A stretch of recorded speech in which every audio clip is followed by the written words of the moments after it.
Hello everyone, my name is Sylvia and today I will be presenting my term paper topic and research findings.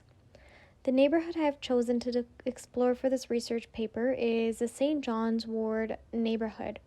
This was a 19th century neighborhood which was considered to be one of Toronto's earliest slums. It was known as the Ward, and it was home to many new coming immigrants to Toronto between the late 19th century to early 20th century.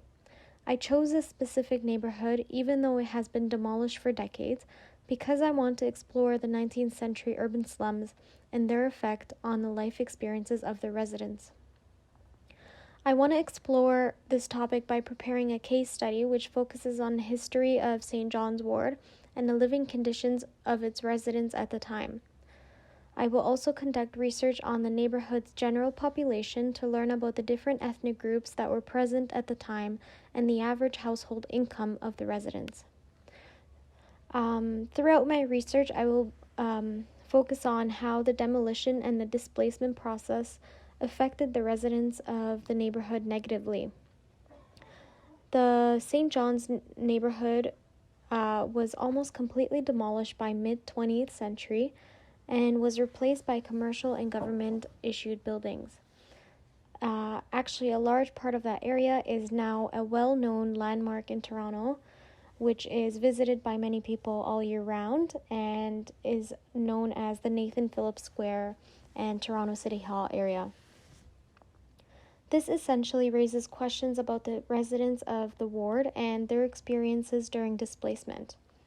My aim for this research paper is to explore different ways to repair urban slums rather than demolish neighborhoods and displace their people.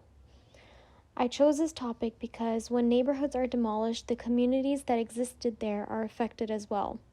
Despite the unsafe and unsanitary conditions, many individuals prefer not to leave their neighborhoods, but are sometimes forced to because of issues beyond their control. Overall, my main argument throughout this research project will focus on how the low-income ethnic groups who resided in the ward were greatly affected by the slum-like living conditions and how the city did not do anything about it until the mid-20th century. One of the sources that has inspired me to take on this topic for my research is a book called The Ward Uncovered, The Archaeology of Everyday Life by John Loring and two other authors. This book is based on the findings of an archaeological dig-up completed in early 2015 in a parking lot next to Toronto City Hall. Reading this book has informed me about the history of the ward and the objects and artifacts found during the dig-up actually gave me insight into the food, the economic state of the residents, and the general living conditions of the people who lived in the neighborhood. This raised an interest in the location, and I wanted to explore the reasons why the St. John's Ward neighborhood was demolished and replaced with institutional and commercial buildings. Another source that has helped me inform me about my argument for the topic I chose is Mike Davis's Planet of Slums article from the syllabus.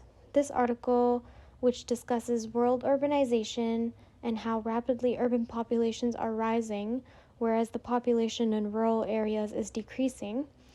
It also discusses slums, the meaning and generally the amount of slums there are in cities all around the world. I will use this source by comparing the slums mentioned in the article to the slum-like conditions of the ward.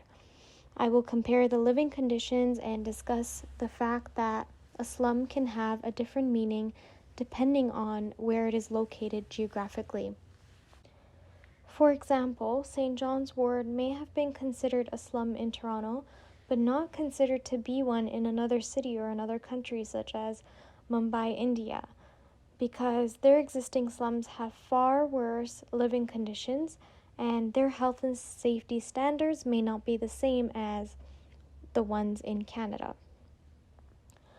And finally, one of the last sources that has helped me for my main argument is ethnic packaging and gentrification. So the case of 4 neighborhoods in Toronto by Hacksworth, Jason and Josephine Rakers from the core syllabus. This article actually discusses how neighborhoods with a strong ethnic presence are used as a business and marketing strategy to attract people to purchase real estate and commercial properties. For instance, one of the neighborhoods mentioned in the article is Little Italy in Toronto. This neighborhood is known by the name of Little Italy because a large population of Italian immigrants resided there during the early 20th century.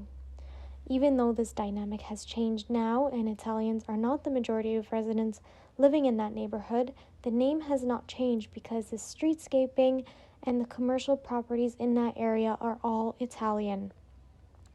I will use this article to explain that ethnic packaging and gentrification was present in the ward and during that period of time in history, and it also connects to my research because St. John's Ward had waves of immigrants of all backgrounds flowing into the neighborhood and was also known as Toronto's first Chinatown at the time.